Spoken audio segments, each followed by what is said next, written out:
আমাদের সাথে রয়েছে অখিল ভারত হিন্দু মহাসভার স্টেট প্রেসিডেন্ট শ্রী গৌতম ঘোষ।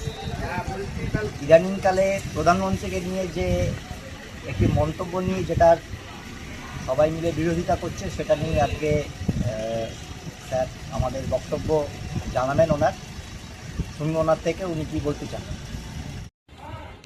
বর্তমান পশ্চিমবঙ্গ সারা ভারতবর্ষে যে পরিস্থিতি তৈরি হয়েছে, এই পরিবেশের উপর দিয়ে আজকে পশ্চিমবঙ্গ তথা ভারতবর্ষে যে অশৃঙ্খলা সৃষ্টি হয়েছে, এই কাকরোচ পক্রোচের মতো যে ছারপোকার মতন দল যে তৈরি হয়েছে, আমাদের প্রধানমন্ত্রীকে নিয়ে যে গালাগালি কুৎসা রচনা করছে এবং মুখ্যমন্ত্রীকে নিয়ে যে আলোচনা করছে, এসব এসএফআই সিপিএমগুলো যে কলকাতার বুকে যে আন্দোলন শুরু করেছে, তার পেছনে একটা যুক্তিযুক্ত কারণ আছে। এরা মানুষকে এমন ভয় দিতে চাইছে, এমন মানুষকে ছোট করতে চাইছে। তো সেই জায়গায় দাঁড়িয়ে আজকে আমাদের প্রথম প্রতিবাদ একটাই, যে এই সব মানুষদের যেন সঠিক বিচার হয়। আমরা সেই বিচারে কাজ করে আমরা ধর্মতলায় একটা মঞ্চ করেছিলাম, সেখানেও জানিয়েছি এই সমস্ত মানুষদের যতক্ষণ না অ্যারেস্ট না করবে, যতক্ষণ না তাদের এই পরিস্থিতি তৈরি না হবে, আমরা কিন্তু এই আন্দোলনে থাকব। এবং আমাদের প্রধানমন্ত্রী এবং মুখ্যমন্ত্রীকে যে ভাষায় গালাগালি করেছে, সেই গালাগালি করেছে তাদেরকে অবিলম্বে অ্যারেস্ট করতে হবে। সেই জায়গায় দাঁড়িয়ে আমরা আজকে লড়াই করছি এবং লড়াইয়ের সঙ্গে সঙ্গে আমরা আন্দোলনে আরও বৃহত্তম আন্দোলনে যাব এদের বিরুদ্ধে। এরা কি করে সাহস পায়? আজকে সেই জায়গায় এত সাহস হলো কী করে? আজকে এত বছর তারা শাসনকালে এই এসএফআইয়ের মতন সিপিএম বামফ্রন্ট যে 34 শাসনকালে তারা দুর্মুষ হয়ে গেছে, মানুষকে কি করেছে, কি শাসন দিয়েছে, মানুষের কি পরিস্থিতি তৈরি করেছে। তারপর যে সরকার এলো কি তৈরি করেছে। আজকে মাত্র 2 মাস একটা সরকার এসছে। আজকে ভেবেছে বাংলাদেশ, আজকে নেপাল না শ্রীলঙ্কা।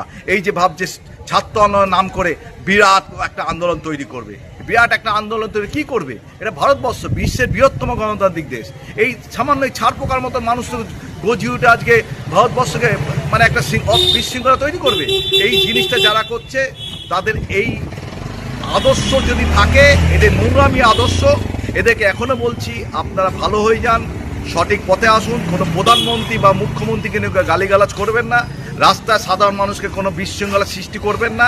ওই কাকরোচ আরশোলার মতন কোনো ছাড়পোকা জন্ম নিলে ওই পিষে মারার মতন ক্ষমতা আমাদের আছে।